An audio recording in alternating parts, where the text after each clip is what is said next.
Hey y'all, welcome back to Correctional Junkie, the podcast where we talk all things correctional healthcare from the inside out. I'm your host, Nurse B, and this is episode 21. When care turns to neglect, the federal case that shook the BOP. An inmate collapsed, disoriented, unable to speak, and for nearly 2 days, no one intervenes. By the time help comes, it's too late. This isn't a story from decades ago. It happened inside a federal prison in 2021, and the people sworn to protect life looked away. Today on Correctional Junkie, we're taking a deep dive into the federal case of Sharonda Colleton, a former Bureau of Prisons lieutenant convicted for her role in the death of an inmate known in court records as WW. This case is more than one tragedy. It's a blueprint for understanding the legal concept of deliberate indifference and how the culture inside corrections can turn medical neglect into a death sentence. Now I'm going to give you a case timeline. January the 9th of 2021, WW showed signs of severe distress. He was disoriented, unable to communicate, failing repeatedly, and losing bladder control.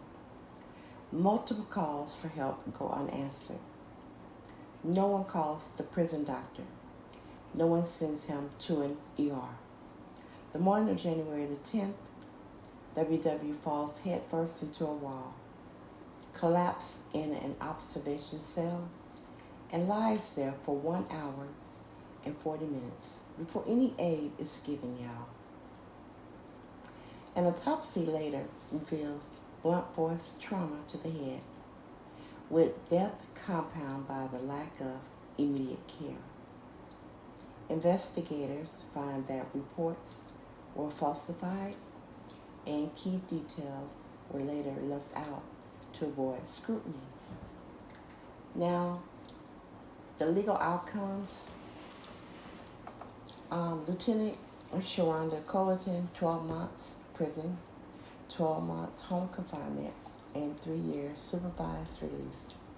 Nurse LaTanya Farley received 6 months prison, 6 months home confinement, 3 years supervised release. Lieutenant Michael Anderson received 3 years prison and early conviction. The Department of Justice called this a clear case of willful disregard for human life. Deliberate indifference. Let's talk about a term you'll hear a lot in this case. Deliberate indifference. Okay, so what is deliberate indifference?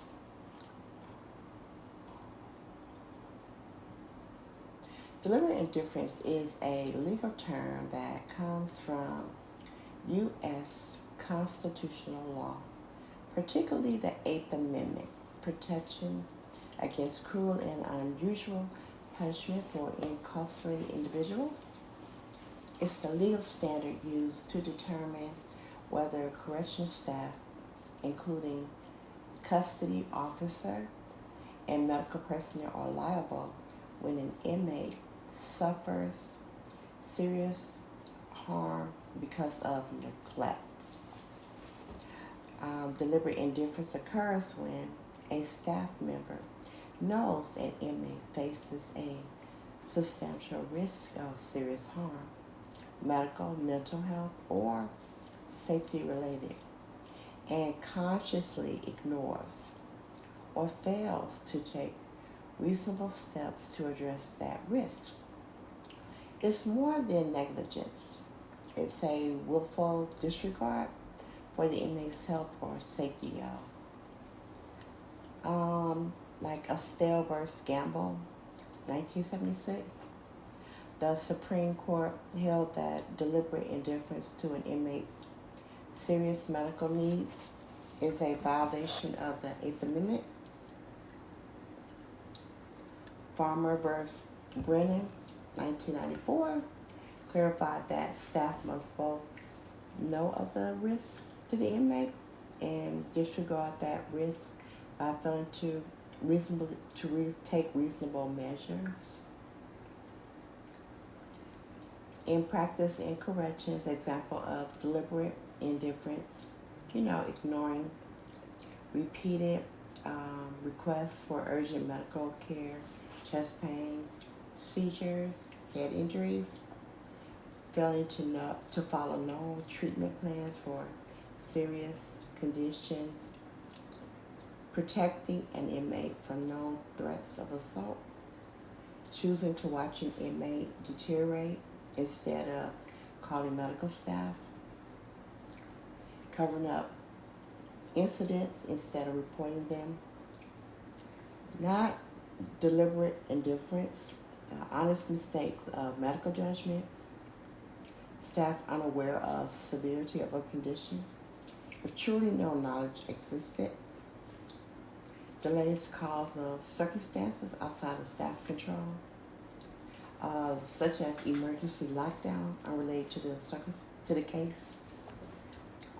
The consequences for staff, such as civil liability under federal law, criminal charges in extreme cases like has happened to these three individuals,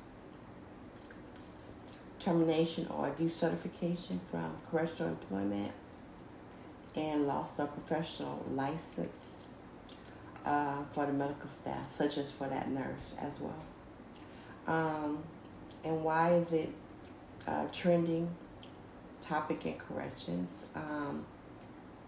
Federal prosecutors are increasingly charging staff when inmate neglect results in death. Such as the last episode I did on the Robert Brooks case. There's one with the Messiah Latour that I haven't had a chance to do with you guys yet. And then, there are advocacy groups that are pushing for more cameras in infirmaries now, independent medical oversight, stronger whistleblower protections.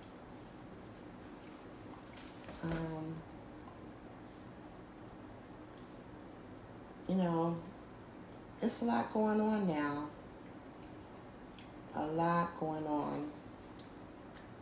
We have to protect ourselves, you guys. We have to protect ourselves. This isn't about turning staff into enemies. It's about setting a standard where human life matters, even behind the walls. I want to hear from you. If you work in corrections, what barriers do you face when trying to get an inmate medical help? Message me and let's talk about real solutions.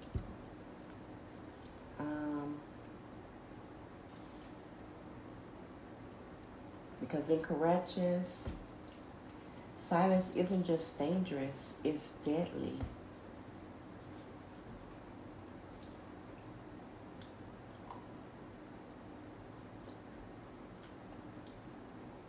We have to do what we can to help each other, because what happens in our world, we're all frowned upon, and they think that we all think alike, we all act alike, and we don't. We don't. We don't all agree upon this. We don't all act upon this. We don't. We do not do this. We do not all think alike. So we have to change this. We have to reach out and let each other know, hey, this is not okay. This is not okay. On no level, whether it's county, state, or federal, it's not okay. It's not okay. We have to reach out to each other. These are people's family members, our family members.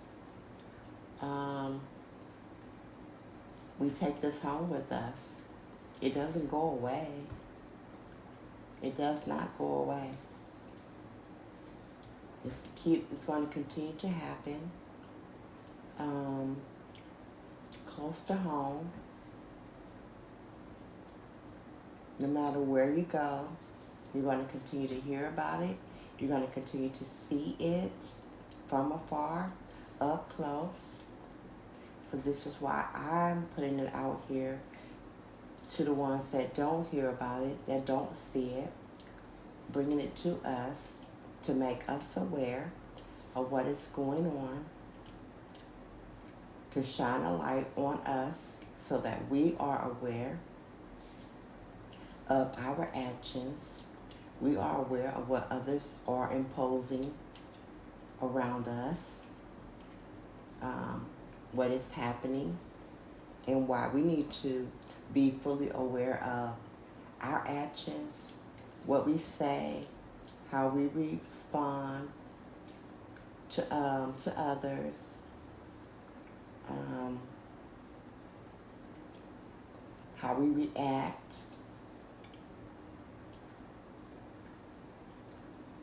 how we need to be better, one day at a time. And we can be better one day at a time. But we have to be willing to work together to be better.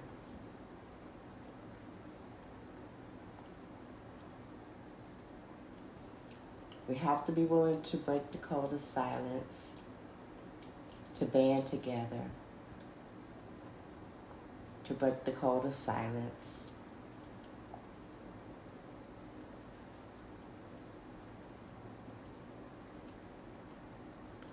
I hope that this episode gave you something to think about. If so, share it with a coworker, share it with a friend. Subscribe to this channel or wherever you listen. I'm on iHeart, YouTube, Spotify.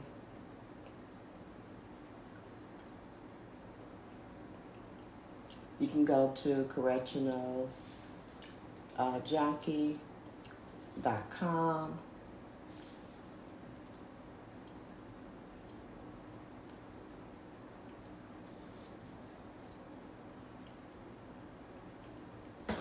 Just tune in. Tune in. We need to be better. We need to help each other. Tune in, everyone, so that we can be better. We got this. We got this, y'all.